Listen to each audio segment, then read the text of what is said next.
Bueno, vamos a dar inicio entonces al conversatorio. Vamos a comenzar con Paula Salaquet, colega nuestra, psicoanalista de APSAN, docente y supervisora. Paula ha trabajado en distintos programas de adicciones desde 1997 hasta el 2016. Ha publicado también muchos trabajos en relación al tema, entre ellos uno que fue premiado en el Congreso Psicoanalítico de Boston sobre una reflexión acerca de la defensa adictiva.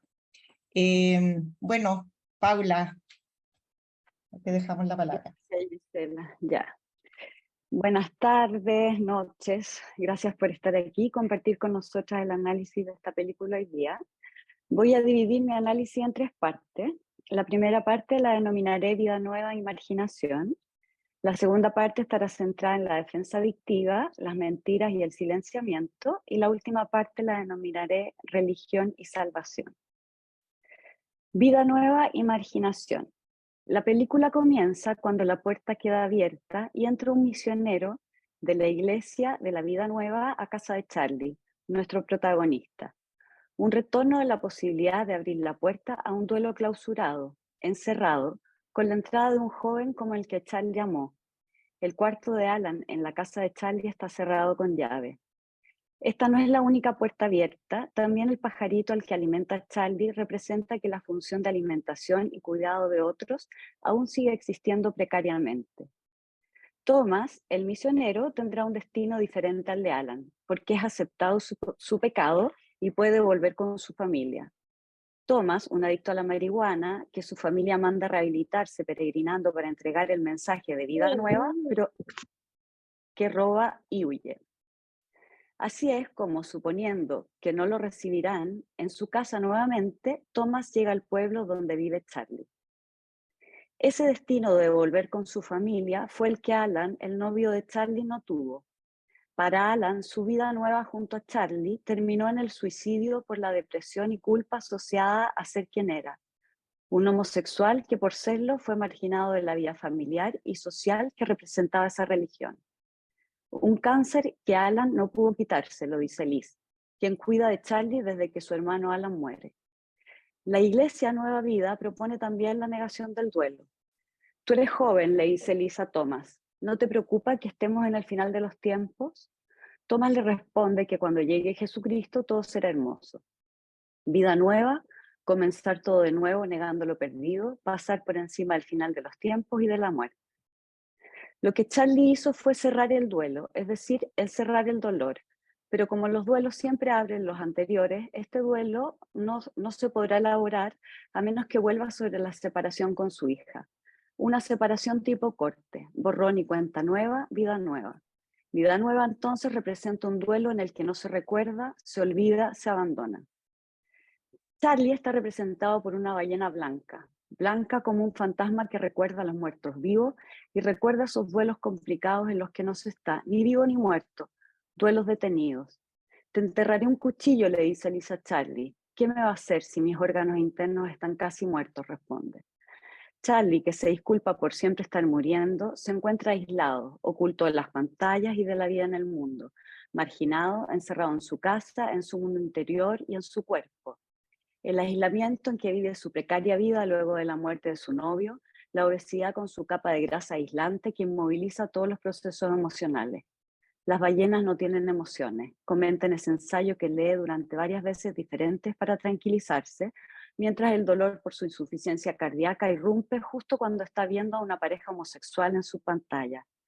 Un ensayo que tiene varias significaciones durante la película y que parece como el sustituto de un rezo. Dice, el autor quiere salvarnos de su triste historia. Recordemos la palabra salvación. La marginación social y la automarginación de la vida se muestran como procesos simultáneos. Esta película tiene un trasfondo político. Por eso Charlie y Liz lo que ven en la televisión son las elecciones entre demócratas y republicanos en Estados Unidos. Vida nueva entonces no solo se refiere a la defensa de corte, a la vez se refiere a la deseabilidad social de sobreadaptarse a una idea de cómo es ser bueno, que puede marginar y matar a quienes no se ajustan a ella. al poder social que excluye y rechaza porque todo este sufrimiento está inserto en un contexto cultural y político que lo hace posible. Soy repugnante, una marginación social que es internalizada y da fuerzas al odio a sí mismo y pone en jaque a las instituciones. Yo no voy a los hospitales, dice Charlie. La iglesia también representa las instituciones que restringen las posibilidades de diversidad, por ende las del verdadero self. Para pertenecer a Nueva Vida hay que seguir sus reglas. Nueva Vida mató a su novio, le dice Liz a Tomás. Evitar la marginación social para ser aceptado, como lo hace Charlie antes de abrir su homosexualidad, condena a una vida disociando psiquesoma. Ya era grande antes, le dice Charlie a su hija Ellie, pero dejé que se fuera de control. El contrapunto de una vida nueva es Ellie, quien no olvida nada. Quiere decir que con todo el odio y la rabia que puede tener por su abandono, ella no abandona, que a pesar de sus maneras soberbias y su resentimiento, ella es la que toma las fotos y abre las verdades, no las oculta. Es la que mantiene los vínculos y da la posibilidad de que Thomas siga siendo amado por su familia. Ellie es la que pone sobre la mesa la foto de Charlie con Alan.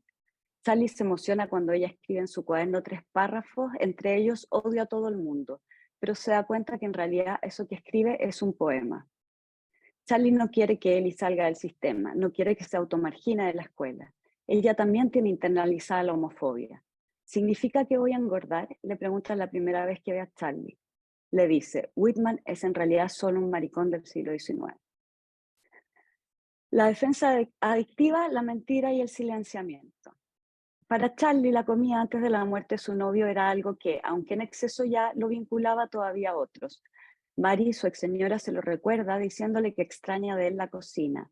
Su hija Ellie le dice que los filetes que preparó para Alan nunca se los preparó a ella. La comida deja de ser un objeto de encuentro para Charlie, deja de estar al servicio de la preocupación por otros o de sí mismo y comienza a ser usada como una cubierta sensorial. Es con la comida sensorialmente que va oscureciendo el dolor de la pérdida y al mismo tiempo oscureciendo, marginando su cuerpo, depositario de su identidad sexual que vive como repugnante. Una emoción es posible de ser elaborada, un duelo también. Sin embargo, cuando la comida ya no es un alimento y es usada como escondite sensorial, no permite digerir las emociones y se puede más bien congestionar. ¿Cuál es la insuficiencia cardíaca congestiva producto de su obesidad?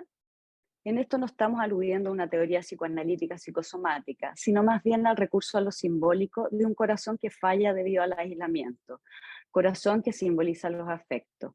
¿Cuál aislamiento? Aquel que gradualmente luego del duelo retira la libido del mundo, pero sobre todo de los otros y de sí mismo, que lo desconecta de sus vínculos como una solución al dolor, la culpa y el odio de ser quien es, para que finalmente solo quede libidializada la comida. La respiración es también una clave simbólica de la integración psique-soma, una respiración congestionada. Liz le trae a Charlie una maquinita para que conecte su mente con su cuerpo a través de la respiración, de modo que controle la hipertensión. Cuando Charlie le pide a Thomas ayuda para alcanzar la llave que abre la puerta del cuarto de Alan y logra entrar, lo que hace Charlie es respirar. La defensa adictiva no necesita asimilación por el yo, es externa a él. Sin embargo, se pega al yo como una cubierta sensorial y actúa para encapsular o silenciar un malestar emocional consciente. Muy consciente porque esta defensa lo que busca oscurecer es la percepción. A través de la intensificación sensorial se logra reforzar la disociación psique-soma. Las regresiones que se producen a través de la defensa adictiva son ambas interdependientes. La monopolización de la vida alrededor de la adicción, apuntalada en mecanismos neurobiológicos, altera los procesos atencionales, de memoria, coartando así los procesos reflexivos. De las experiencias no surge un aprendizaje emocional, pues al estar interferida la capacidad de significación no serán elaboradas. Esta regresión conllevará además un cambio en la economía libidinal, un movimiento regresivo de desinvestidura de los vínculos. Parte de la libido no ligada, producto del movimiento regresivo, será neutralizado a través del consumo y parte investirá la droga o sustancia psicoactiva, que en este caso se trata de la comida. Esta desinvestidura es facilitada por la cubierta sensorial, puesto que la separación con los objetos no será significada emocionalmente. ¿Qué solución defensiva encuentra Charlie en ese comer compulsivo? Cada vez que siente algo, cada vez que se abre una emoción, se cierra el contacto emocional con un atracón. Así hace cuando se da cuenta mirando en Google que su hipertensión está en etapa 3, que el peligro es inminente, pero luego cierra el computador y viene un atracón. Así hace cuando le dice a su ex señora, necesito saber que he hecho una cosa bien en mi vida. En la escena siguiente se muestra el plato del pajarito al que alimenta roto y vuelve a comer pizza, mientras suena un ruido de ballena, come, vomita, pero ahora no puede detener el llanto. Cuando desarrollé la idea de una defensa adictiva, me pregunté qué podían tener en común estos pacientes antes de hacer una adicción. La comorbilidad con las adicciones es muy variada. No existe una personalidad adictiva según los estudios hasta hoy. Y en mi experiencia, las adicciones son transversales a las distintas estructuras de personalidad. Tomé entonces la teoría de automedicación de Kantian, pero en relación más bien a la reticencia de los pacientes adictos a pedir y recibir ayuda. Y lo que he visto de común es que muy frecuentemente presentan un estado de repliegue o encapsulación de las vivencias en el mundo interior que es anterior al uso de la droga. Esta encapsulación pienso que está relacionado con el papel que cumple el silenciamiento como mecanismo de autocontención o pseudo-independencia y a la vez de negación. Plantearé entonces que un aspecto común se refiere a evidencias que han sido conscientemente percibidas y que quedan estancadas en el mundo privado, silenciado y marginado. Lo que no se dice, lo que no se nombra, podría no existir. Consideraré al silenciamiento como un mecanismo similar a la negación, pero a diferencia de esta última, nace desde la conciencia. Como es un mecanismo más frágil, podría ser auxiliado por la defensa adictiva. Este intento de ocultar dirigido hacia sí mismo y al mundo y al otro, muchas veces se expresa además en el uso de la mentira. Veamos en la película La negación. Tú morirás, le deletrea Lisa a Charlie, a ver si entiende la gravedad de su situación. Charlie contesta que tiene mucho trabajo. Sin embargo, Liz representa también la negación. Charlie está preocupado por su hija, pero ella le pregunta, ¿por qué quieres verla ahora? Charlie la mira como diciendo que obviamente porque se va a morir. Es solo un adolescente, todos son locos a esa edad, le dice Liz a Charlie como respuesta a que él teme que Ellie, como él mismo, esté olvidando la maravillosa persona que es, porque vio en las redes que la rechazaban por lesbiana y que sacó una foto a un perro muerto. No la traigas acá, y él dice ok, mientras Liz le pasa un sándwich. No la traigas, mantente distante, lo que puede emocionarte o dolerte, que puede hacerte mal al corazón, podríamos pensar. Luego de esta escena, Charlie come el pan, se atora, se ahoga. Liz lo golpea para que bote el trozo y Charlie la calma con su propia negación. Estoy bien, estoy bien. Liz se enoja con él y después de que lo insulta, le vuelve a dar el pan y le dice, está bien, no pasó nada. Veamos el silenciamiento. No me interesa lo que tengas que decir, le dice Ellie a Charlie, hasta que él le responde que si quiere puede irse, que no quiere obligarla. Ella se queda y en ese acto reconoce el deseo de estar con él. ¿Cómo murió?, le pregunta Ellie. No quiero hablar, dice Charlie, quien se encierra en el baño y llora. Durante un buen rato en la película los diálogos se cortan y solo a medida que avanza la película se van desarrollando. Primero los personajes son nombrados, luego comienzan las preguntas y las respuestas, que es cuando verdaderamente comienzan las conversaciones y se desarrollan los vínculos. El mundo interno de los personajes se abre al diálogo con el otro, que es realmente cuando el otro aparece y van cayendo las suposiciones. La mentira. Lo que esta película pone en juego no es solo la defensa adictiva, pone en juego al verdadero y al falso self, a la racionalización como disociación del psique-soma. Un profesor que primero insiste en las reglas literarias y luego insiste en que no tienen ninguna importancia si no son auténticos y verdaderos. El soma como representante de su verdadero self ligado a la homosexualidad, incompatible con su vida matrimonial, su falso self sobreadaptado a la vida que se espera de él.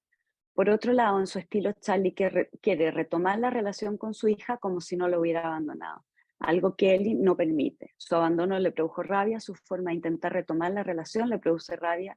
Él no puede hacer como si nada. Levántate y ven, le dice Ellie para que demuestre su interés por ella. Él lo intenta, se cae, no puede llegar a ella. Charlie rompe con la mentira y abre su homosexualidad. Sin embargo, cada vez que explica por qué se alejó de su hija, solo aparecen suposiciones. ¿Quién hubiera querido compartir mi vida después de eso? Y justificaciones. Su madre no quería que se acercara a su hija. Su hija lo interpela. No puedes descartarme como un pedazo de basura y luego querer ser mi padre. Me abandonaste. Si te has dicho otra cosa es que te has mentido a ti mismo. Esto es lo que ella encuentra repugnante de su padre. No es maldad, es honestidad, le dice Charlie a su exmujer defendiendo a su hija Ellie de la percepción que tiene su madre de ella. Verdad y honestidad están representados por mostrarse o no en las cámaras. Charlie se oculta a las cámaras, le dice a los alumnos que su cámara no funciona, les miente. Les dice que tienen que concentrarse en la estructura, que las reglas son limitantes, pero que tienen que aprender a escribir con claridad. Este discurso en donde hay que adaptarse a las reglas se va modificando. Charlie dice, si todo lo que les he enseñado no está sustentado en sus propias ideas originales y análisis veraz, no significa nada. Piensen en la verdad de su argumento, es importante. Finalmente se muestra a sí mismo en la cámara. Acá hay una crítica social también porque el uso de las redes en general es para mostrar como lo bueno de la vida de las personas, no la verdadera vida. Religión y salvación. Religión significa religar, de modo que vamos a ver cómo se produce la gradual vuelta a los vínculos en algunas escenas de la película y en el final. Tal vez primero mencionar algo que a veces sucede con los pacientes adictos y que se le denomina popularmente como tocar fondo. Quiere decir que se rompe la negación y se abre una posibilidad de reflexión en torno al costo de la defensa adictiva. En el caso de Charlie es que va a morir y son sus últimos días. La escena donde Charlie decide volver a ver a su hija muestra lo siguiente. Está comiendo, ve afuera un pajarito que come de un plato que Charlie puso, cierra su cajón con dulces, toma el celular y se baña para recibir a su hija. El autor quiere salvarnos de su triste historia con descripciones de ballenas, salvarnos solo por un momento. La palabra salvación creo tiene dos significados. Por un lado, la evasión de una triste historia haciendo uso de descripciones de ballenas que no tienen emociones, más ligado a la defensa adictiva. Por otro lado, Liz dice que nadie puede ser salvado por nadie, pero Charlie, emocionado, asegura que Ellie salvó a Thomas, que ella lo devolvió de la automarginación al vínculo y comienza un giro en la película, porque la desesperación de sentirse repugnante asociado al atracón de pizzas en la escena anterior cambia por el amor y la certeza de que Ellie sí se preocupa por otros. Charlie entonces coloca la foto de Alan sobre la mesa. En la escena final, Ellie emocionada le pide, papá, por favor, para que vaya al hospital. Charlie le pide que le lea el ensayo. Cuando por primera vez aparece este ensayo, parecía más bien un acto intelectual de parte de un profesor en momentos de suma angustia. Posteriormente parece un rezo de salvación. Frente a la desesperación de estar cerca de la muerte, uno podría rezar, pero Charlie no puede hacerlo porque no cree en la iglesia luego de la muerte de su pareja. Al finalizar la película, cuando está su hija leyéndoselo y se devela que el ensayo es en verdad de Ellie, se convierte en un verdadero rezo que le permite salvación.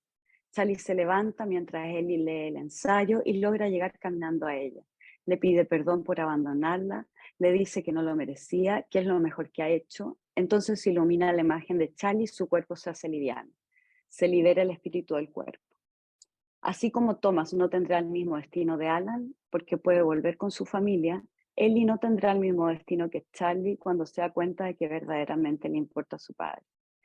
Y lo último es que la ballena se hace liviana si entra al agua, de tal manera que al final alude como a esa liviandad, ¿no? De alguien que no está dentro de su contexto.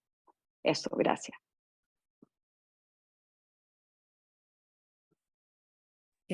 Aló. Ah, Sí, gracias Paula, muchas gracias. Ahora le vamos a dar la palabra a María Elena Gumucio, psicóloga de orientación psicodinámica y terapeuta familiar. María Elena, coordinadora académica y supervisora de la UTAL, que es la Unidad de Trastornos de Alimentación de la UC, o sea, de la red UC Christus. Es docente de varios diplomados y publicaciones sobre el tema de trastorno de alimentación. Bueno, ya la tuvimos con nosotros en una reunión hace un tiempo atrás, que fue un gran aporte. Así que, María Elena, te escuchamos.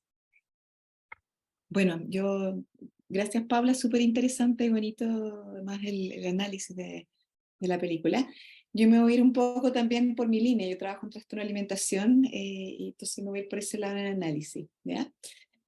Y más bien les voy a comentar impresiones y sensaciones que me quedaron con la película. A mí me gustó mucho la película, me gustó mucho el director, encontré que tenía un gran desarrollo de los personajes, de cómo en un solo espacio, como en una obra de teatro que fue originalmente escrita, logra esa intensidad emocional y nos pone todo el rato en una sensación de los personajes, qué es lo verdadero, qué es lo falso, qué es la salvación, qué es lo bueno, qué es lo malo.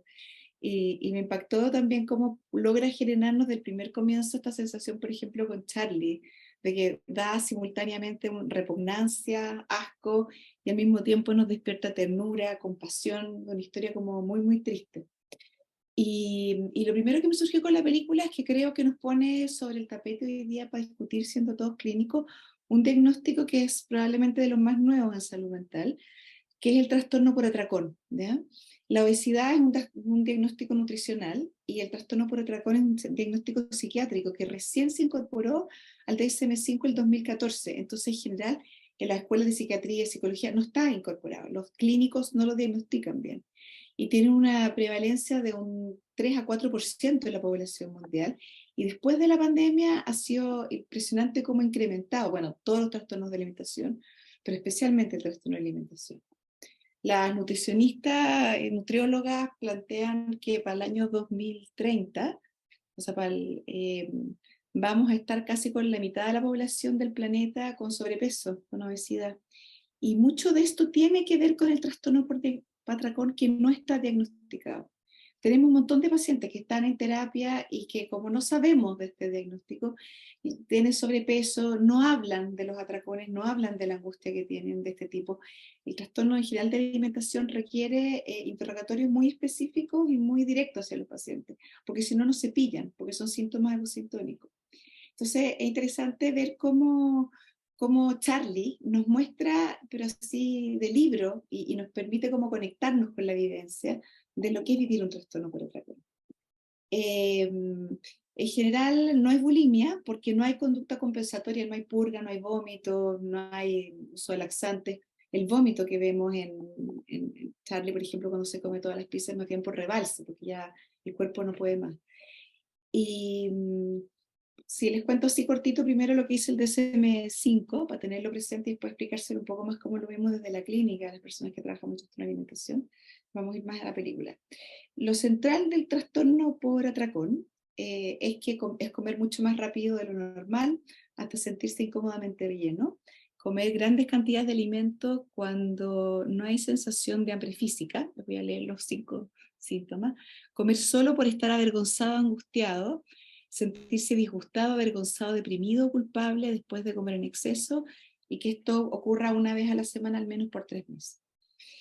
Desde los que trabajamos en trastorno de alimentación, que nos topamos con el trastorno por atracón, en general es muy frecuente, bueno, en nuestros pacientes con bulimia tenemos todo este comportamiento del atracón, pero tenemos muchísimo trastorno por atracón en población adulta.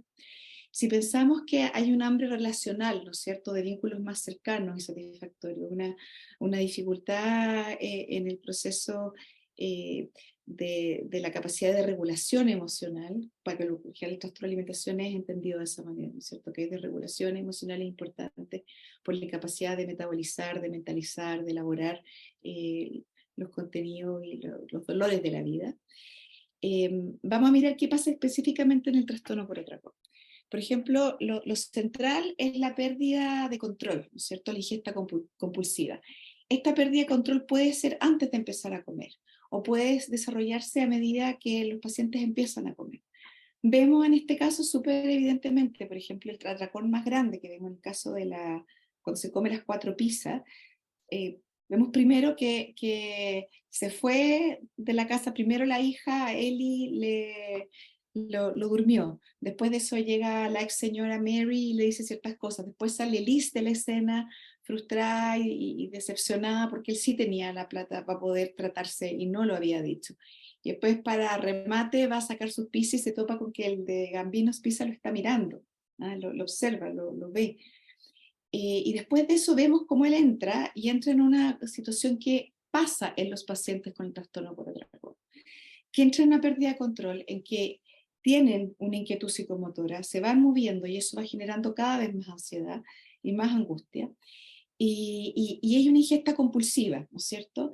La manera de comer en el trastorno por atracón es una ingesta rápida, casi no mastican, muchas veces se ahogan y se mueren. De hecho, en la otra escena en que está Charlie comiéndose el sándwich que le trajo Liz, Liz le grita, mastica, porque la manera en que está comiendo es que está engullen, ¿ya? Eso no significa que siempre coman de esa manera. Pueden comer en otros momentos de una manera normal. Por ejemplo, en otras escenas tenemos a Charlie que está sentado al lado de Liz y come más tranquilo, más lento. Incluso en la escena en que vemos que Ellie lo durmió, aparece el sándwich, que era un sándwich chiquitito que le hizo la hija, que está medio comido, no está engullido. También es normal que mientras están en este proceso en el atracón, se mueven de un lado a otro como con ansiedad. que eso los empuja a comer cada vez más. Vemos en la escena como Charlie, en ese momento, por ejemplo, que empieza a comerse la tina en la sierra, escribe rabiosamente la cosa a los alumnos, abre el refrigerador. Esto de verdad pasa así. Lo que pasa es que cuando uno lo empieza a preguntar con un interrogatorio dirigido, se encuentra con esto. Abre el refrigerador, le echa a la pizza más jamón, le echa mayonesa, después de eso pesca un sándwich, le echa papas fritas y le empieza a echar mermelada encima. Esa escena yo la he presenciado, o sea, preguntándola en montones de pacientes con trastorno con atracón. Es una escena muy dolorosa que se da más en un estado disociativo, ¿ah? que les cuesta pensarla, porque se da en un estado, incluso desde la neurociencia hablan como que es como el estado de paralización de los animales. Los sentimientos son bien interesantes en los trastornos por atracón y es importante preguntarles porque generalmente parten, eso uno lo ve también en Charlie, cuando a veces parte comiendo pone casi cara de orgasmo. ¿Ah? Los sentimientos en el atracón parten con sensaciones placenteras. Tenemos que pensar que los alimentos que ocupan son de alta densidad calórica. Los alimentos normalmente no procesados equivalen, para que tengan una idea, 1 kilocaloría, o sea, equivale a 1 gramo. En los alimentos procesados ocupan que, por ejemplo, 100 gramos equivalen a 500 kilocalorías. Las industrias de alimentos procesados, bueno, y se habla en la alimentación y en la experta, la nutrióloga, de los alimentos palatables, es decir, el azúcar, la grasa y la sal son alimentos que entran, igual que la droga, los circuitos de recompensa, que son dopaminérgicos, corticolímbicos, que tienen un funcionamiento adictivo, con lo cual, bueno, después hay otros estudios que les puedo comentar que son bien interesantes, pero en el fondo cuando la persona parte echándose a la boca este tipo de alimentos, que además son prohibidos, son alimentos que ellos tienen en la cabeza que no deberían comer, cuando parten comiéndoselo, en ese momento parten sintiendo una cuota de placer. Pero en la medida en que empiezan a vivir el descontrol de que no pueden parar de comer, se empiezan a angustiar y cada vez se empiezan a angustiar más y ahí se empiezan a mover y mientras más se mueven, más ansiosos se ponen y se enrabian. E incluso hay familiares que cuando están con los familiares en un periodo de atracón en la cocina y los sienten moverse y sienten que sacan cosas y pescan, les da hasta miedo meterse porque sienten que pueden estar incluso violentos en el estado del atracón. Eso encuentro que se ve súper claramente acá. Entonces, parten con una sensación placentera, pero lo que predomina después es una sensación de ansiedad, de angustia y a veces de rabia contra ellos, contra la comida, con la sensación de, básicamente, además de no poder controlarse. Los sentimientos más profundos en los trastornos de alimentación, en general, pasan, que no están tanto puestos en el atracón, pero que sí aparecen a lo largo de la película, son los sentimientos de vergüenza. ¿Ya? Por ejemplo, comentaba al principio Laura Molet, que hizo española, psicoanalista, que hizo un taller de la IRPP Argentina ahora en marzo, de trastornos de alimentación, comentaba, como explicitaba este sentimiento, que esta experiencia como intersubjetiva de aversión a uno mismo, hasta como convección irracional que tienen todas las pacientes con trastorno de alimentación, bulimia, anorexia, trastorno por atracón, de ser defectuosos, de ser insuficientes, ¿ah? Y que estas emociones obviamente se tapan y se disocian y se escinden o se silencian, como uno quiera ponerlo, con el trastorno de alimentación. Una cosa también que se ve siempre en el trastorno por atracón, que es oculto, siempre hay ocultamiento, y se oculta también en las terapias, se dejan fuera del material de terapia los atracones. Si uno no va directamente a preguntar cuando ve pacientes que de repente empiezan a subir de peso, los trastornos por atracón, a diferencia de la obesidad, no es que cambien de peso paulatinamente, como lo vemos en la obesidad, es como que de repente una persona que tenía un peso tiene una subida abrupta. Generalmente en eso vamos a encontrar que hay trastorno por atracón, pero si uno no lo pregunta directamente no aparece. Se ocultan, ¿no es cierto? Se esconden. Él se esconde, bueno, en la cámara, no aparece delante de los otros, le deja la plata al de Gambino afuera de la cosa para las cartas, para que no lo vean. Y uno ve la sensación de incomodidad permanente y de vergüenza de ser visto. Y en el atracón además también se esconde. Y bueno, está esta sensación en general que vemos de conciencia alterada, de esta experiencia disociativa. Los pacientes refieren que se sienten como en trance en ese momento, como que no fueran ellos. Y, y para nosotros a veces más que la frecuencia del atracón, lo que nos interesa cuando estamos evaluando a un paciente es cuánto le interfiere en la calidad de vida. ¿Ah?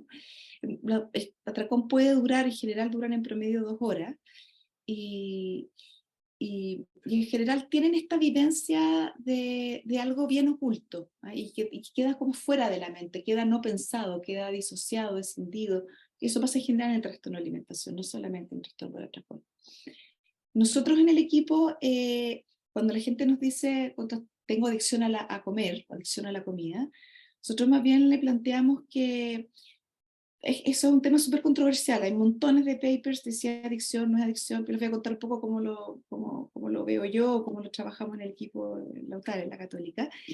Les decimos que no es adicción porque en general la adicción tú tienes más la posibilidad que si suspendes el consumo, o sea, tienes como que para mejorar la adicción suspender el consumo, y lo alimentario no puedes dejar de comer.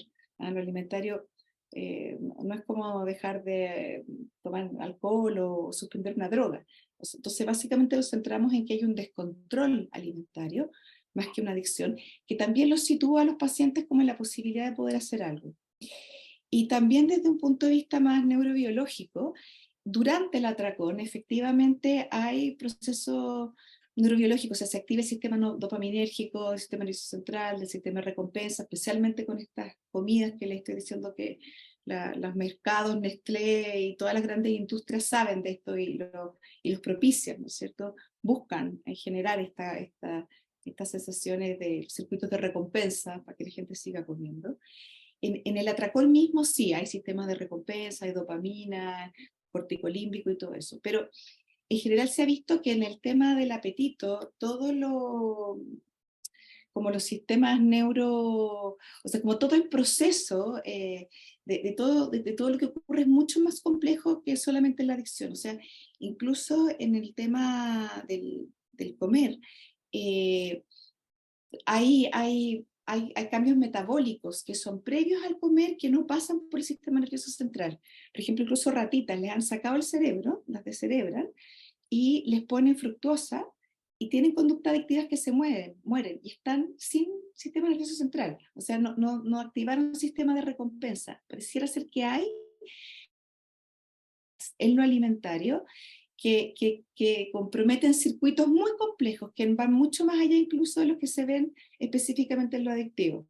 Por ejemplo, los seres humanos antes de comer tenemos movimientos peristálticos en el estómago y el estómago secreta grelina, la grelina se va a la neurona del hipotálamo, que está lo mismo, la hipo, o sea, hay muchos sistemas muy, muy complejos involucrados en el apetito, que hay una parte que sí tiene que ver con lo adictivo, pero que son aún más complejos. Por eso en general, por lo menos en el equipo de trastorno de alimentación de la Católica, entendiendo que tienen dinámicas, como decía la Paula, sobre todo dinámicas inconscientes que son ligadas a la somatización bueno, y que tienen esta como ganancia adictiva, tratamos más bien de decirles que lo pongan en el tema más bien del descontrol de la comida, de lo alimentario, más que en lo adictivo. Es muy frecuente pacientes que ya me dicen, sabe que tengo una adicción a la comida, no puedo parar de comer.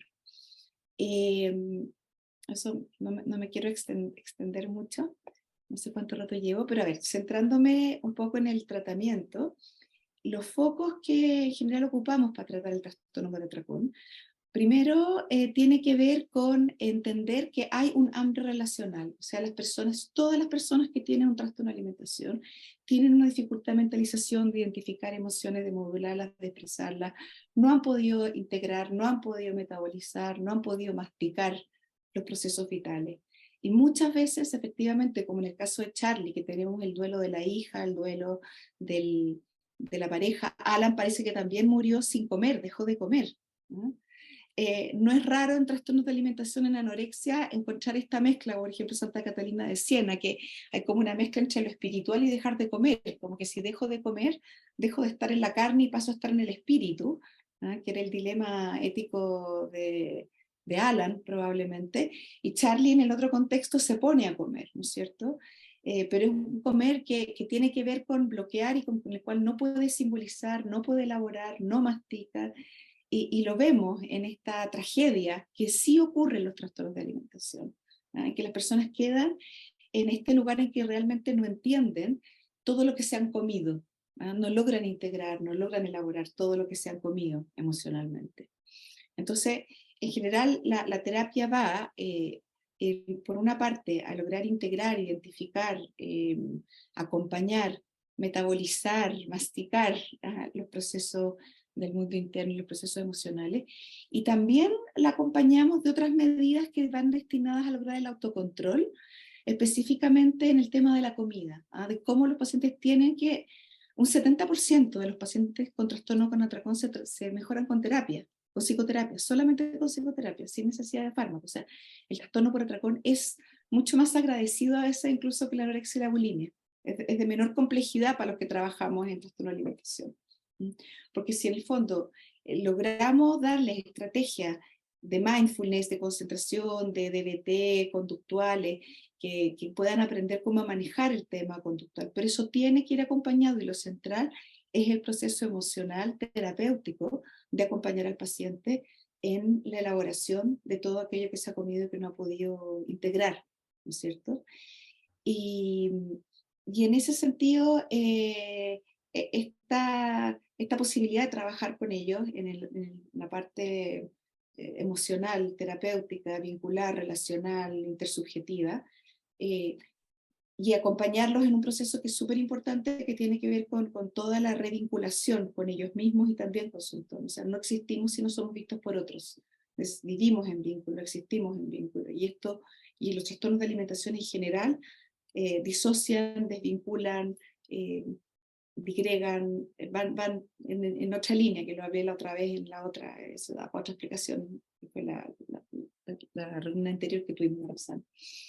Entonces, finalmente un poco lo que les querría como transmitir a raíz de la película es como la importancia como clínicos de aprender a diagnosticar el trastorno por atracón, de tenerlo presente, de ir a preguntarlo, porque es impresionante cómo estos pacientes, cuando encuentran un otro que les da la posibilidad de un diagnóstico, de que esto en realidad no es que ellos no pueden con la dieta, sino que de verdad les pasa algo y que eso tiene solución y que tiene buen pronóstico, si se trata bien, es una posibilidad, y creo que es un desafío para todos nosotros.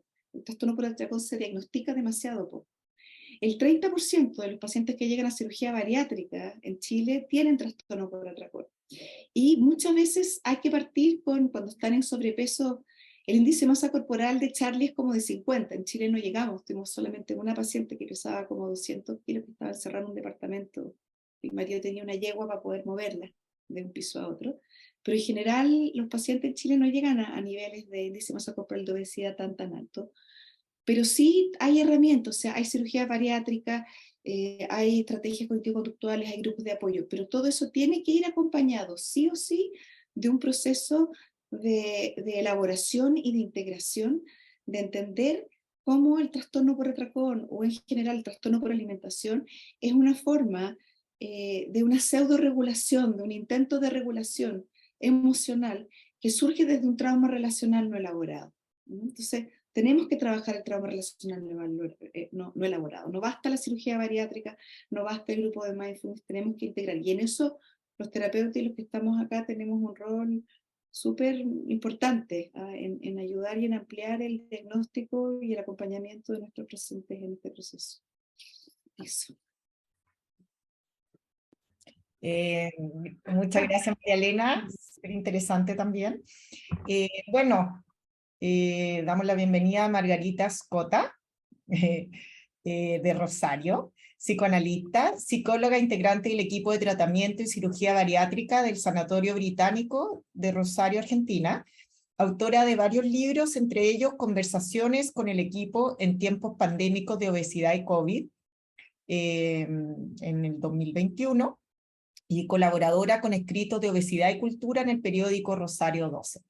Te damos la bienvenida y la palabra, Margarita. Gracias, Gisela, por la presentación, gracias por tu entusiasmo con el que me contactaste, por la cordialidad de Absan. de convocarme a charlar con ustedes este tema tan apasionante, ¿no? Y que conmociona tanto. Yo vi la película y inmediatamente, o sea, si ustedes me permiten, voy a hacer una ficción.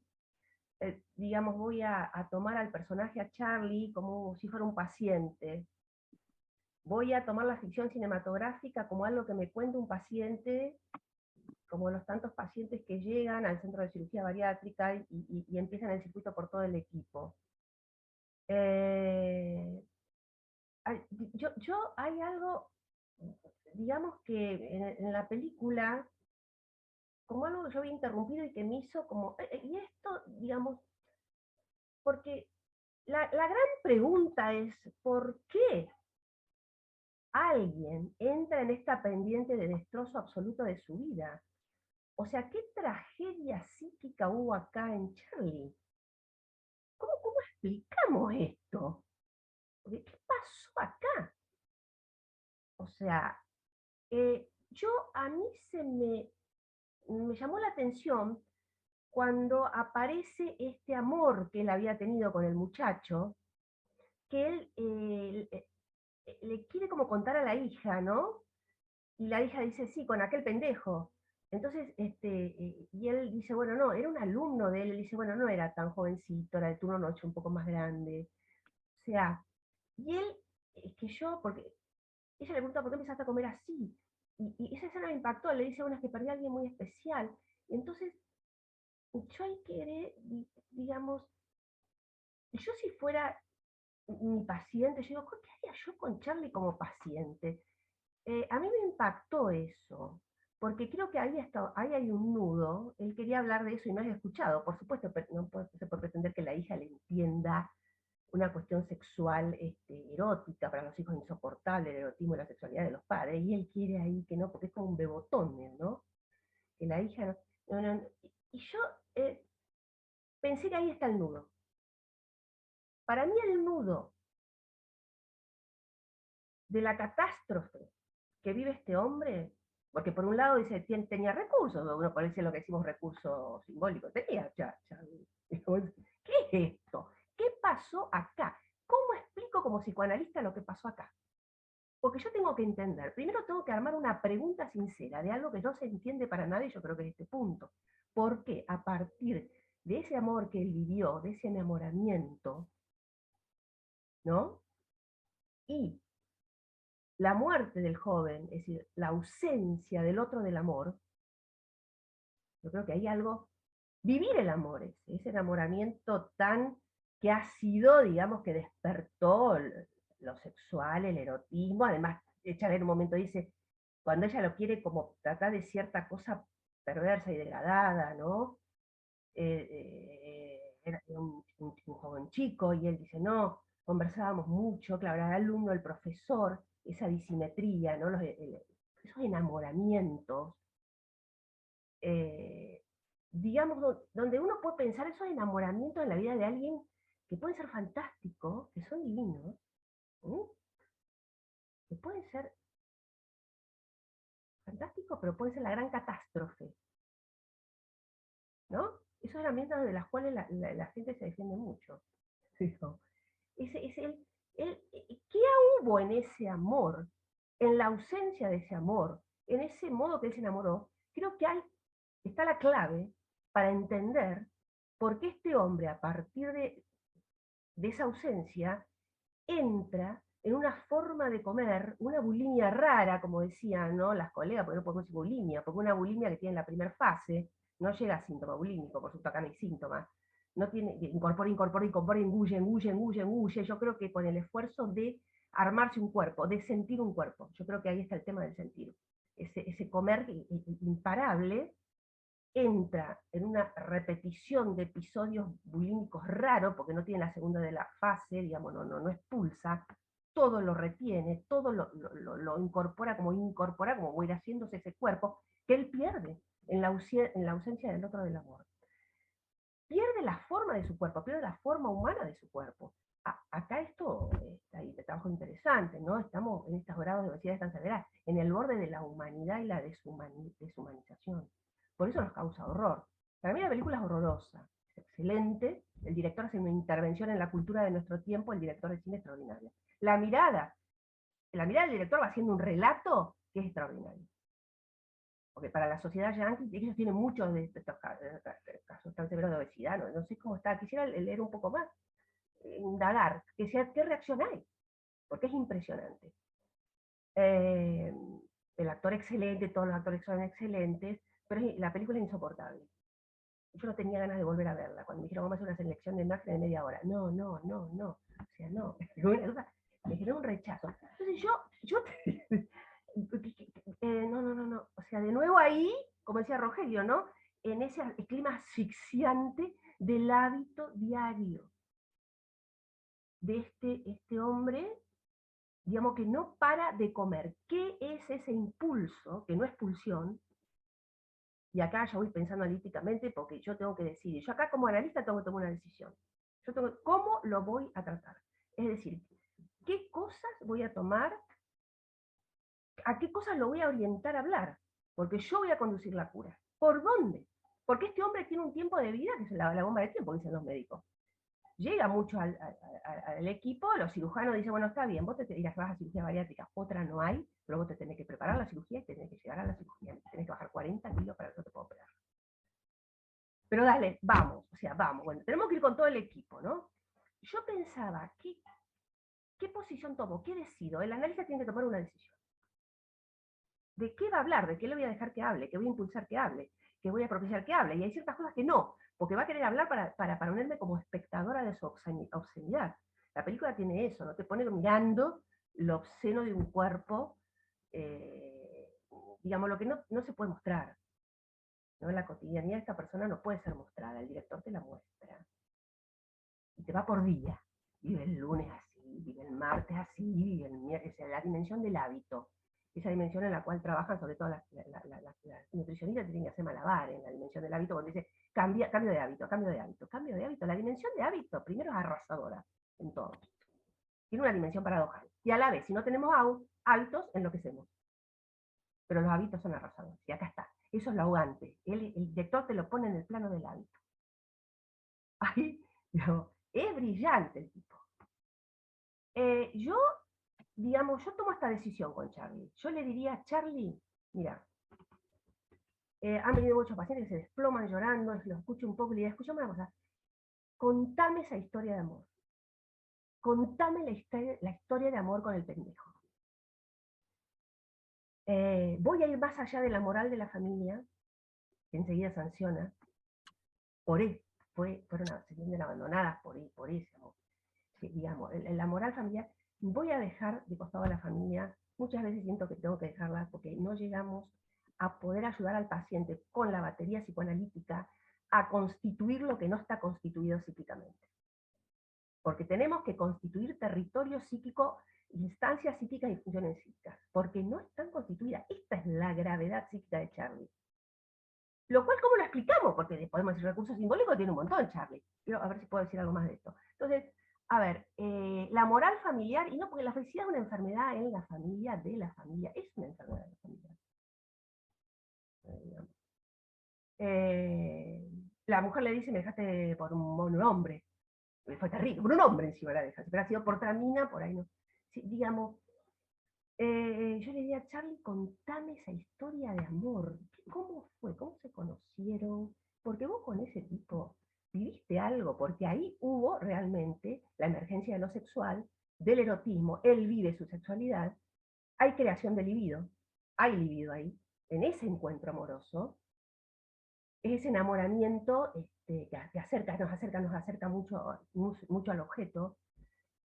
Voy a decir algo de las características del enamoramiento que me explica un poco el derrumbe posterior, la posición trágica a la que nos llega este paciente, ¿no? Al equipo.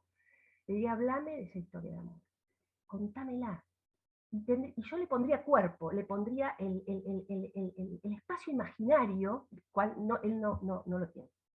No hay territorio imaginario donde Charlie pueda hacer proyección de un objeto de amor, del otro del amor, de la persona que amó, o de el objeto del amor en el sentido de eso que amó en el otro. Ahí está, tenemos que movernos en esta vacilación, ¿no? Es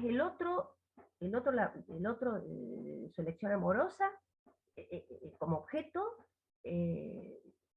o es eso, objeto estoy diciendo eso que amo en el otro, eso, vamos a poner una X, porque tenemos que tener una X en serio, una X que vamos a mover como en una ecuación algebraica. Yo me muevo en la X, yo no tengo idea por qué este hombre tiene esta catástrofe, y no puedo creer que la tenga, y nadie la puede creer. Porque de esto nos sorprendemos cada vez, y por eso hace este trabajo continuamente, nos renueva el entusiasmo, digamos. Por eso dicen hace tráfico, pero y lo que no entiende el sentido de común de la gente, pero como alguien no se dio cuenta que engordaba tanto, ¿cómo no pudo parar? Pero ¿esto qué es esto? Bueno, voy a tratar de decir algo de esto, cómo entiendo esto.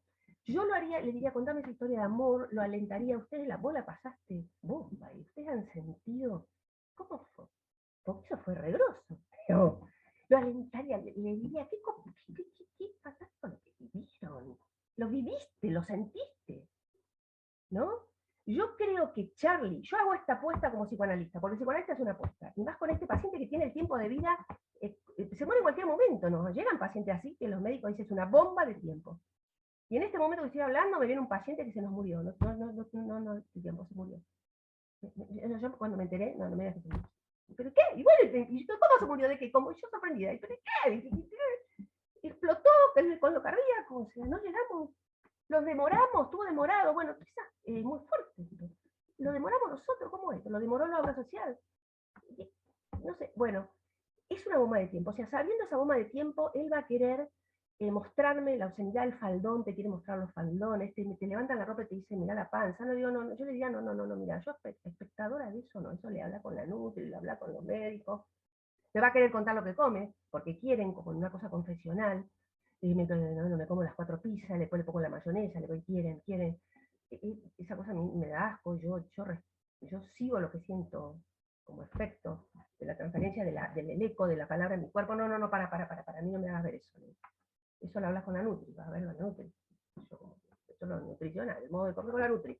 Contame esa historia de amor, vamos a hablar, contame los detalles, lo haría hablar al hablar, y yo a Charlie lo saco. Tu amigo sale. No lo dejaría que quiera hablar otra cosa. ¿Por qué? Tengo que argumentar, porque la haría seguro. Porque encuentro con los pacientes que siempre hay un punto ahí que es clave. Hablemos de eso. Y por ahí no quiero hablar de eso. Yo creo que Charlie tiene grandes recursos porque él querría contar esa historia, porque lo vi lo interrumpido, él quería contarla. Pero en la moral de la familia, ¿quién se la va a entender? En lo moral de la religión, ¿quién se la va a entender? El erotismo, la irrupción de la sexualidad, no jamás puede ser entendido por la moral, que es muy corta, es muy corta. La moral médica tampoco la entiendo. Tengo discusiones con mis compañeros médicos. La moral médica tenemos también. La moral de la buena salud. La amiga que dice, anda al hospital, anda al hospital. No, por ese lado no va nada. Todo es campo de la moral, de que él debe cuidar su salud, del que debe tratar de salvarse. Yo voy por otro lado, voy por el inquietante objeto erótico, inquietante enamoramiento, que es el gran acontecimiento amoroso sexual de la vida de Charlie. Está ahí. Ay, es como que, ay, ¿por qué tiene el viraje hacia el barranco mortífero? A ver, voy a ver si puedo decir lo que me parece. Digamos, Charlie, digamos, evidentemente en ese enamoramiento, ese enamoramiento fue fantástico. Fue fantástico, yo le daría todo ese valor a eso que vivió. Fue fantástico que lo haya vivido. ¿Cómo hacemos para remontar el lamentable desenlace? Pero fue fantástico, ¿en qué sentido? Es cierto que es una alienación en una identificación imaginaria con el otro del amor, digamos, donde ahí digamos, no es imaginaria, lo digo mal, lo digo rápido, digamos, es especular, es especular sin imaginario. Imaginario es el territorio que nosotros tenemos que crearle y constituirle con nuestras intervenciones. Tenemos que crear territorio imaginario, no está constituido psíquicamente. Tenemos que crear pulsión, porque acá hay una regresión a una oralidad que no es pulsión oral. Pulsión oral no está constituida. ¿Cómo constituimos pulsión oral y objeto de pulsión oral?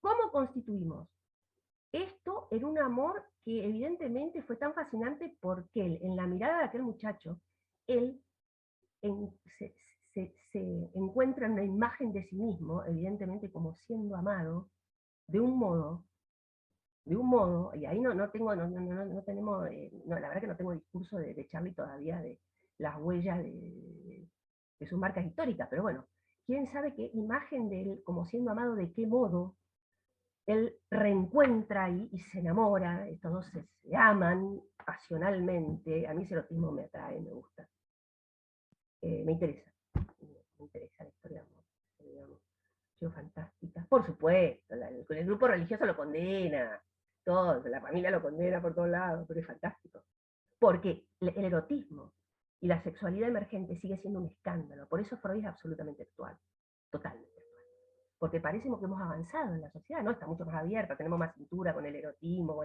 no, en un punto sigue produciendo el mismo escándalo, que es absolutamente insoportable como en la época de Freud y como en el medioevo, igual. O sea, por eso Freud es absolutamente vigente, y yo sin Freud no puedo entender nada de los pacientes con obesidad que atiendo. Para mí Freud es mi referencia, y el primer Freud más, ese Freud médico que empieza a investigar mecanismos psíquicos que producen falsas enfermedades somáticas, expresiones de Freud, mecanismos psíquicos que aquel neurólogo, el joven neurólogo, él se empieza a intrigar, resulta que hay enfermedades somáticas que son falsas, ¿no? Él lo dice disfrazadas, ¿cómo era la palabra? Bueno, es algo así, camuflaje, una palabra muy interesante. Él dice que se disfrazan de enfermedades somáticas, pero el mecanismo es psíquico, y ahí se mete en el ahí está, en el borde psíquico-somático, ¿no? Y funda el psicoanálisis, digo, deja de ser médico, de un vuelco cae en la banquina, como cayó Charlie, pero Freud cae en una banquina que sale transformado por el objeto que va persiguiendo, que va investigando, ¿no? Inventa un nuevo campo y deja de ser médico y de psicoanalista. Digamos, la investigación de Freud, yo la amo y es insoslayable para entender algo de esto, si no, para mí no entendemos nada, o lo que a mí me permite entender algo. Digamos, esa identificación especular que da lugar a ese estado de enamoramiento que despierta libido sexual, porque hay que crear libido. A ver, después ya ahí él pierde toda la libido. Digamos, hay la única pérdida acá es la libido. No hay libido. Esta es una de las tragedias que él tiene, porque ese impulso regresivo a engullirse todo, a incorporar, a bajarse la ladera, uno puede decir, pero eso es libidinal, no, yo no acuerdo, no hay libido, no hay libido, no es libidinal. Eso es expulsión de muerte, digamos. ¿Y qué es pulsión de muerte? Porque no tiene positividad la pulsión de muerte, como yo la entiendo. Ahí se ve claro, eso es pura, podemos decir un impulso, podemos decir pulsión, no, porque pulsión no hay constituida. La tenemos que constituir nosotros con nuestro laburo. La vamos a constituir, además es posible. Nosotros creamos y constituimos territorio psíquico no constituido. Charlie se hubiera salvado. Yo estoy segura, lo salvamos. Si llega con la enfermedad biológica, si lo banca lo cardíaco, bueno, toda la enfermedad que trae la obesidad, si aguanta el organismo, pero yo creo que sí. Yo creo porque refundar territorio psíquico que no está creado, eso va a transformar lo del soma, cambia el cuerpo. Yo digo que ese impulso regresivo a una oralidad, que no es pulsión oral, es entrópico, la libido, es libido en el enamoramiento, en la relación con el tipo, él crea libido, por eso es tan importante. Porque ojo, la libido hay que crearla. ¿Y cómo creamos libido? No, porque esta no es fácil. No, que yo tenga relaciones sexuales no quiere decir que yo esté creando libido, digamos. Ojo, se dan momentos privilegiados y a veces queremos hacer de todo y no creamos libido. Bueno, yo creo que ahí, claro, digamos, porque la libido hay que crearla, ¿cómo? Gran enigma.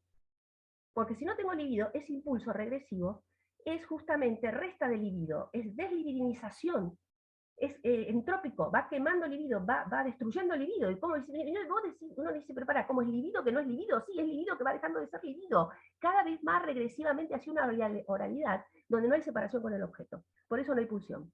Porque para que haya pulsión y objeto tiene que haber separación. Y ahí no hay separación. Entonces, ¿qué es? Esa libido que es cada vez menos libido, pero que empuje, que es impulso, y pulsión de muerte, decimos, como ese borde interno a la libido que se va degradando. Hace esa regresión a esa oralidad, que es lo más radical de la pulsión, cuando uno de pulsión, y esa instancia nos habita a nosotros y nos constituye, por eso nos horroriza la película, y a todo el mundo horroriza. Yo podría llegar a algo así, La gente dice que se puede llegar a algo así. Pero eso es desde el saber inconsciente de que esa oralidad radical nos constituye. Es cuando no hay sujeto, no hay nada, digamos.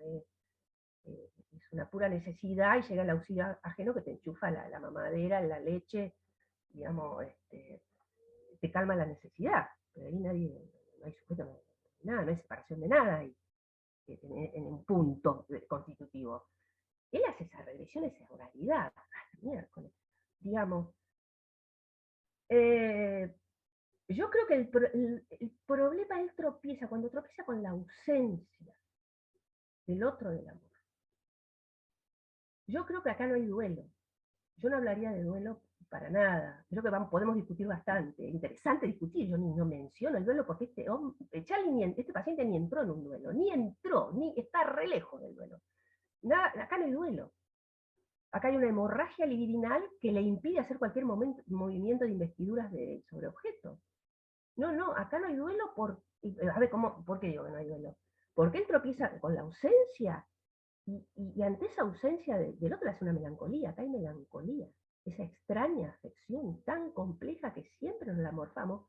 Y es lo que los psiquiatras llaman la depresión, que la depresión es crónica, que la depresión y la depresión del otro. No, está bien, llamémoslo depresión, no tengo problema en usar diagnósticos psiquiátricos, a condición de que estoy advertida de que nosotros tenemos una expresión riquísima en el psicoanálisis que es la melancolía, y que está reprimida. Es rarísimo, pero está reprimida. Es una melancolía. La melancolía es lo que jamás entra en un duelo, es el duelo imposibilitado absolutamente, o sea que no podemos hablar de duelo. Entonces, ¿qué es esto? Digamos, porque él, digamos, ¿qué ha acontecido acá? Ha acontecido que ante la ausencia del otro, él lo que puede, como si pudiera, lo que agarra de la desesperación del abismo de la ausencia. Acá no hay objeto perdido freudiano, ojo, eso es un avance genial. Nosotros tenemos que, ese es el avance en el tratamiento conmigo. En la entrevista con Charlie, yo lo voy a llevar a que constituya el objeto al cual tiene que empezar a duelar. Primero le tengo que hacer el territorio psíquico donde pueda duelarlo. Tengo que constituirlo el objeto a duelar. O sea, fíjense lo que tenemos que hacer. Lo podemos hacer, y tenemos toda la batería conceptual para hacerlo. Y lo he hecho, y esto lo hacemos, y el paciente sale. Pero tenemos que entender qué es lo que pasa acá. O al menos que nos intriga mucho. O sea, él, en vez, lo que alcanza a agarrar en la ausencia del otro es un pedazo del cuerpo del otro. Es algo bien pulsional, bien del cuerpo del otro. Bien del cuerpo. Algo pulsional. Y si lo hace formar parte de su propio cuerpo. Esa es la melancolía. El otro es parte del propio cuerpo y del propio yo. Y del propio yo cuerpo. Entonces, ¿cómo va a duelar algo que es algo de parte de su propio cuerpo? ¿Cómo se va a amputar una parte del cuerpo? O sea, pensémoslo. ¿Cómo va a duelar algo que es de su propio yo? Y este yo del melancólico, que tienen ese narcisismo tan enrarecido, que son inteligentísimos, como es Charlie, que además tiene unos sarcasmos y unas ironías, ¿no? Y dicen, digan algo verdadero, bien melancólico. Eso es melancolía. Hay que decir algo verdadero, pero solamente para decir algo verdadero hay que enfermar como enfermó él, que nos dice algo verdadero. Digamos. Entonces, Margarita, perdona que te interrumpa. No, está bien, listo. Ya está. Mira, me parece tremendamente interesante todo lo que nos estás contando, y la verdad que las tres me han impresionado. Creo que nos estamos nutriendo de muchos elementos interesantes de esta hambre insaciable que estamos trabajando, ¿no? Me quedé con esto de Paula, que se cierra el contacto emocional con un atracón, esta defensa adictiva. Me quedo con lo de María Elena, el hambre relacional, la importancia de generar un diagnóstico, el trauma relacional. Me quedo contigo con esta experiencia que nos ha hecho pasar de tener a Charlie como paciente, y poder tomar el inconsciente a través de conceptos freudianos, pensar en la melancolía, en que no está haciendo el duelo, qué pasa con el sentir del cuerpo, este nudo que tú nos haces ir entrando, pensar en el territorio psíquico. Creo que tenemos mucho que conversar, pero me gustaría que empecemos a dar la palabra para ver qué nos puede qué quieren compartir el resto de las personas que nos acompañan. Gracias. Te doy la palabra. Si van levantando la mano y así podemos ir conversando, si quieren comentar algo o hacer alguna pregunta a alguna de las expositoras.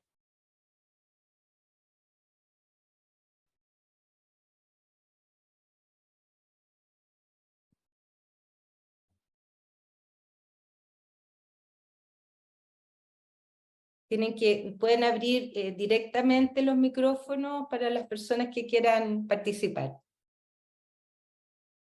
levantando su mano.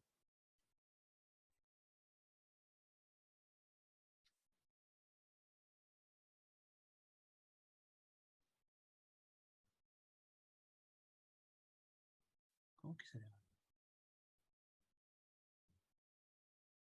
No logro ver si hay alguien que quiera hacer algún comentario. Yo quiero hacer un comentario, pero Sandra, primero, o sea, es como, analista información de Apsan.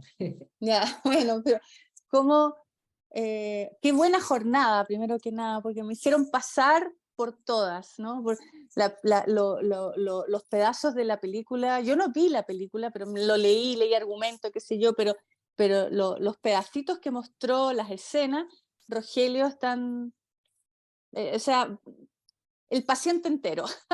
O sea, genial.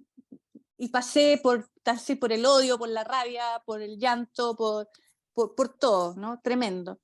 Y después, ¿no es cierto?, la Paula que entrega todo esto, lo mismo me quedé con esto de la defensa adictiva, que es un concepto tremendo, ¿no? Para ir explorando. Después toda la parte más, ¿no es cierto?, como de la especialista en los atracones. Y ahora el paciente, o sea, esta mujer, la argentina, Rosarina, o sea, me hizo como enamorarme nuevamente como del psicoanálisis, ¿no? Como poder entender, ¿no es cierto?, a Charlie, ¿no? O sea, lo trajiste tan aquí en la escena, ¿no es cierto?, que quería dar las gracias por haberme, en esta jornada científica, cultural, de nuevo tener mis votos con el psicoanálisis, eso. Gracias. Muy agradecida. Gracias. Isabel. Gracias. Sí, hola. Magda, una pregunta para vos. ¿Puedes Hola. ¿Puedes explicar cómo era eso de que no habría pulsión oral y que vos dijiste que hay que construir la pulsión oral y el objeto de la pulsión? Y eso Sí. te quería preguntar, eso, y esto de la construcción del territorio imaginario. Sí. Sí. Muy buena tu puntuación. Ponés el punto en las dos cuestiones clave que me di cuenta que no lo aclaré. Digo, me faltó aclarar eso, gracias. Tu escucha va a los puntos justos. Digamos, a los puntos justos. Que escucha atenta y fina. Sí, creo que en la melancolía lo que no hay constitución es del espacio imaginario. ¿Qué es el espacio imaginario? Es aquel espacio virtual, psíquico, o sea, no real, sobre el cual, con el cual hay que contar para hacer un duelo. O sea, Charlie no hace duelo porque no cuenta con este espacio, ¿no es cierto? Porque ¿qué pasa en un espacio imaginario? Se puede proyectar eso que se va a tramitar en el proceso de duelo, se proyecta allí. Hay que hacer proyección a un objeto irreal. Eso no sé, sería lo que sería la introversión. Lo que yo entiendo la introversión. La introversión es crear un objeto irreal para poder velarlo, porque no se puede hablar sobre el objeto real. Ahí está, lo que Charlie te muestra es, digamos, ¿cómo va a duelar sobre lo real de la ausencia? Ausencia, no está más en la faz del mundo. O sea, necesita, por eso yo le haría contar la historia de amor. Charlie, contame, sí, no sabes cómo conversábamos. Ay, cómo eran esas conversaciones, me imagino. Y él tiene que llorar y tiene que decir, ¿sabes lo que te pasa, Charlie? Que vos nunca más vas a conversar con alguien como conversaste con él. Eso. Ujú. Lo Muchas pierde. Y ahí gracias. lo ayudo a constituir un objeto a perder. Porque es que ahí pierde. Ahí pierde un modo en que conversaba, no lo va a conversar así nunca más. Pero para eso le ofrezco mi cuerpo, mi escucha y la ficción de la historia de amor, porque ahí es lo imaginario, porque cuando contaba una historia de amor no fue exactamente como fue. Cada vez contamos un enamoramiento que hemos vivido, que nos atravesó como un rayo, pero que lo contamos distinto. Cada vez lo contamos distinto, le agregamos algunas otras cosas, lo embellecemos. ¿Por qué? Porque estamos hablando del objeto irreal que estamos creando para después poder empezar a perderlo. Pero si yo lo proyecto sobre un espacio imaginario, no puedo. Está él entre lo simbólico y lo real. Y no hay pulsión, porque para que haya pulsión, digamos, tiene que haber separación. El objeto tiene que caer. Tiene que haber corte. Ahí no hay corte. Es una oralidad sin corte. ¿No es cierto? Y cuando hay corte, hay pulsión, empieza la posibilidad de un recorrido pulsional, la pulsión va a buscar objetos, vamos a ver qué objetos le vamos ofreciendo a él en el diálogo, en las intervenciones que le vamos a decir, cómo le vamos a contestar, cómo le puedo hacer un objeto, porque tenemos que ser actrices para crear un espacio ficcional, psíquico, imaginario, y un objeto irreal para que pueda empezar el duelo. Y le vamos a decir, qué copa, no sé, qué bueno eso, va a quedar, eso era bueno, que era lo bueno, pero bueno, no lo tenés, no lo tenés. Muchas gracias. Creo que ahí vamos a abrir, entonces cuando haya corte, lo que abrimos es esa disfunción entre la satisfacción y la angustia. Es decir, que de ahí en más, a todos nos pasa que cuando en toda cosa cuestión que nos da satisfacción también viene un borde que nos hace pasar por la vida. Gracias, ¿Puedo comentar María. algo ahí? Sí, ¿Puedo comentar algo, Lorena? sí, ¿Sí? dale. Ya.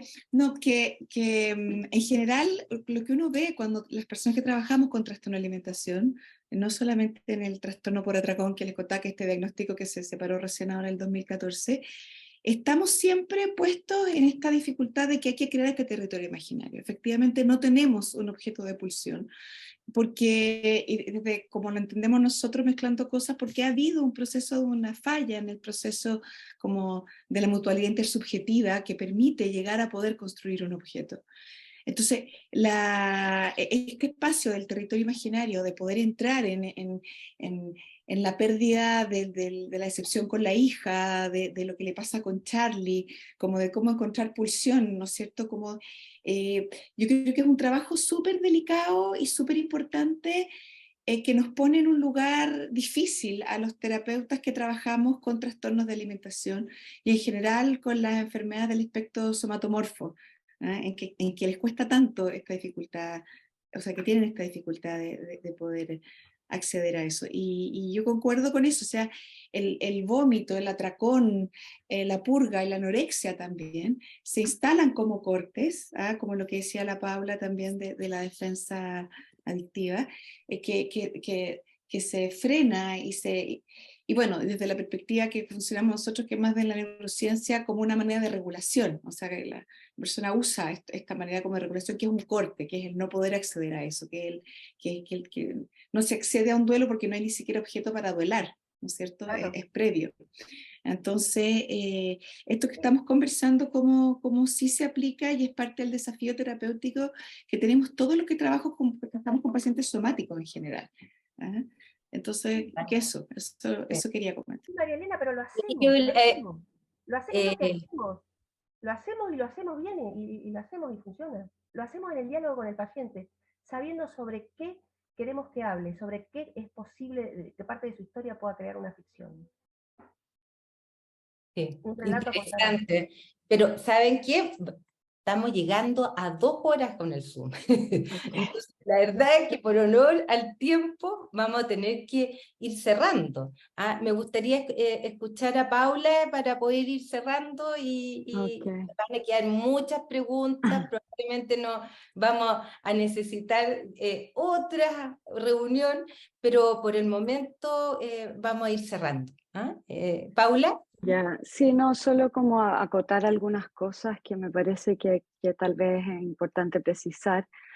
Cuando hay un duelo, lo que se necesita hacer es, según Freud, quitar el alivio de la representación cosa, ¿no?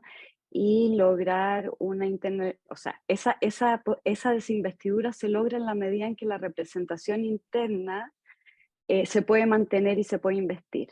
Esa es la condición para que se pueda crear un duelo. Es cierto que este duelo tiene algunos aspectos melancólicos en el sentido de que hay culpa muy importante en relación a la pérdida de Alan. Sin embargo, mi hipótesis es que ese proceso de duelo queda interferido también o sea, hay duelos que son duelos complicados, hay duelos normales y duelos complicados, ¿ya? Los duelos complicados no es solamente duelo y melancolía, también hay procesos en que los duelos quedan complicados o quedan estancados, que pueden ser duelos congelados, depende, digamos, de muchos factores, las razones, la relación con la persona perdida, depende de la edad también en que se hace el duelo, depende de las circunstancias del duelo, o sea, hay una serie de factores por las que hay un proceso que puede quedar detenido, ya no es necesariamente elegir entre duelo y melancolía. Ahora, en este proceso de desinvestidura del objeto real y en este corte que se hace con el proceso de duelo, es que yo planteo que se utiliza la defensa adictiva, que es un mecanismo que es un mecanismo sensorial en el sentido de la cubierta, de los objetos sensoriales, va como en la línea de lo que podría ser una regresión a la posición autista contigua de Ogden, en el sentido de una regresión a un objeto sensorial que de manera de intensificar, o sea, si se intensifica, todo el aparato sensorial, lo que se oscurece es la representación y la emoción. Por lo tanto, es una manera de disociar psique-soma. El soma queda dividido y con eso la significación emocional queda oscurecida. Eso es solamente como para ver si es que... Interesante. Entonces se detiene más. En el fondo, si ya era un duelo dificultado, esto lo detiene más. Y lo estanca hasta, bueno, eso. Ya, gracias.